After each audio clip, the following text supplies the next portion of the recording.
Welcome to ಪರಿಪೂರ್ಣ ಅಡುಗೆ channel. ಇವತ್ತು ಹುರಿಗಡಲೆ ಚಟ್ನಿ ಪುಡಿ ಮಾಡೋದು ಹೇಗೆ ಅಂತ ತೋರಿಸ್ಕೊಡ್ತೀನಿ, ಬನ್ನಿ. ಹುರಿಗಡಲೆ ಪುಡಿ ಮಾಡೋದಕ್ಕೆ ಏನೇನು ಬೇಕು ಅಂತ ತೋರಿಸ್ಕೊಡ್ತೀನಿ. ಹುರಿಗಡಲೆ ಒಂದು ದೊಡ್ಡ ಬೌಲು, ಗುಂಟೂರು ಮೆಣಸಿನ್ಕಾಯಿ 15ರಿಂದ 20, ಬ್ಯಾಡಗೆ ಮೆಣಸಿನ್ಕಾಯಿ 5, ಉಪ್ಪು, ಮೆಣಸು 1 ಟೇಬಲ್ ಸ್ಪೂನು, ಹುಣಸೆಹಣ್ಣು ಸ್ವಲ್ಪ, ಬೆಳ್ಳುಳ್ಳಿ ಒಂದು ದೊಡ್ಡದು ಎಲ್ಲ ಸುಲಿದಿಟ್ಟಿರೋದು, ಒಣಕೊಬ್ಬರಿ ಅರ್ಧ ಗಿಟ್ಕು. ಹುರಿಗಡಲೆ ಪುಡಿ ಮಾಡ್ಕೋಬೇಕು.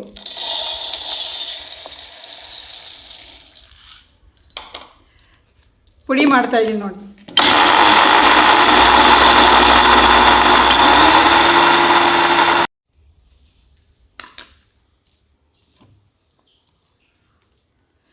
ನೋಡಿ ನುಣ್ಣಗಾಗಿದೆ. ಇದನ್ನು ಜಲ್ಲಡಿ ಹಿಡಿಬೇಕು.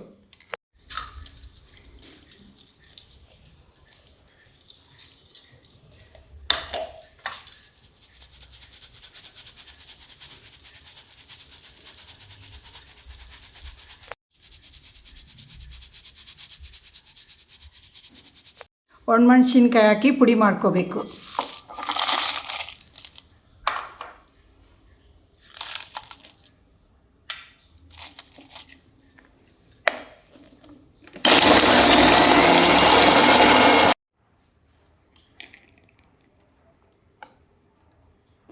ನುಣ್ಣಗಾಗಿದೆ.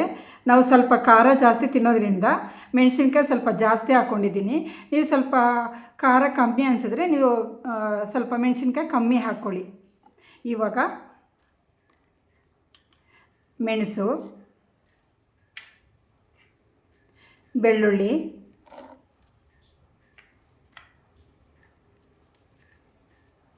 ಹುಣಸೆಹಣ್ಣು,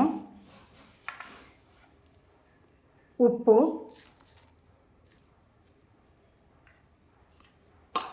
ಇದೆಲ್ಲ ಹಾಕ್ಕೊಂಡು ನುಣ್ಣು ಪುಡಿ ಮಾಡ್ಕೋಬೇಕು.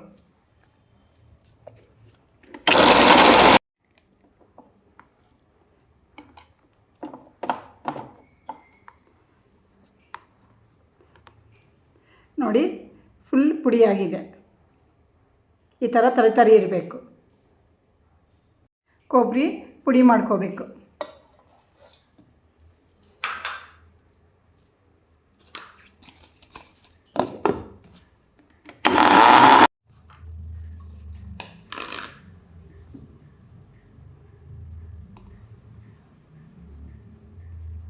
ಇದೇ ಥರ ತರಿಯಾಗಿರಬೇಕು.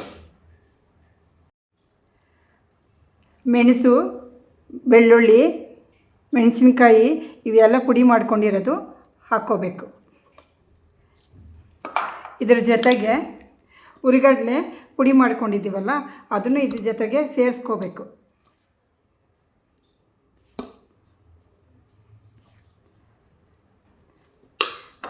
ಸೇರಿಸ್ಕೊಂಬಿಟ್ಟು ಇವಾಗ ಒಂದು ಸತಿ ಚೆನ್ನಾಗಿ ತಿರ್ಸ್ಕೋಬೇಕು.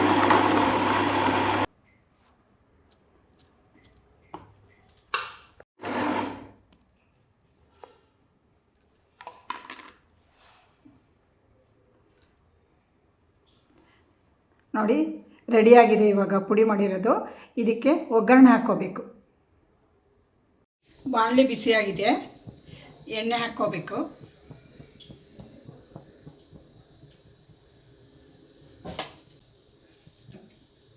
ಎಣ್ಣೆ ಕಾದಿದೆ, ಸಾಸಿವೆ ಹಾಕ್ಕೋಬೇಕು.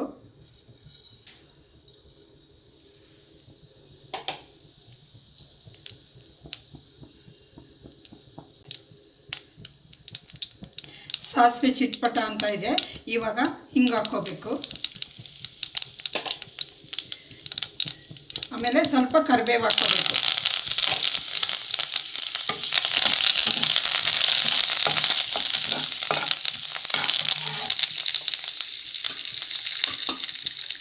ಇವಾಗ ನಾವು ಪುಡಿ ಮಾಡ್ಕೊಂಡಿದ್ದೀವಲ್ಲ ಅದನ್ನು ಇದಕ್ಕೆ ಹಾಕ್ಕೋಬೇಕು.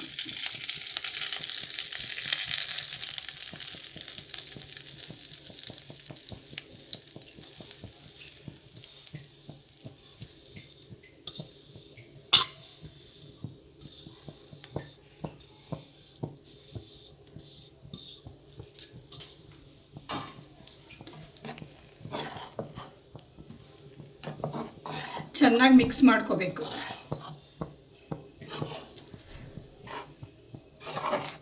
ಸ್ವಲ್ಪ ಬಿಸಿ ಮಾಡ್ಕೋಬೇಕು.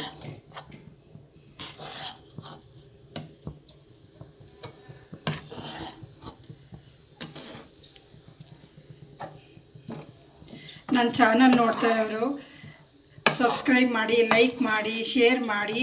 ನೀವು ಇದೇ ಪ್ರಕಾರ ಮಾಡಿ ನೋಡಿ ಹೆಂಗೆ ಬಂದಿದೆ ಅಂತ ಕಮೆಂಟ್ ಬಾಕ್ಸಲ್ಲಿ ತಿಳಿಸಿ. ಇದನ್ನು ಅನ್ನದ ಜೊತೆಗೆ ತುಪ್ಪ ಮತ್ತು ಈ ಪುಡಿ ಹಾಕ್ಕೊಂಡು ತಿಂದರೆ ತುಂಬ ಚೆನ್ನಾಗಿರುತ್ತೆ. ನೀವು ಟ್ರೈ ಮಾಡಿ. ತುಪ್ಪ ಬೇಡ ಅನ್ನೋರು ಎಣ್ಣೆ ಬೇಕಾದರೂ ಹಾಕ್ಕೊಂಡು ತಿನ್ಬೋದು. ಬಿಸಿ ಬಿಸಿ ಅನ್ನಕ್ಕೆ ತುಂಬ ಚೆನ್ನಾಗಿರುತ್ತೆ.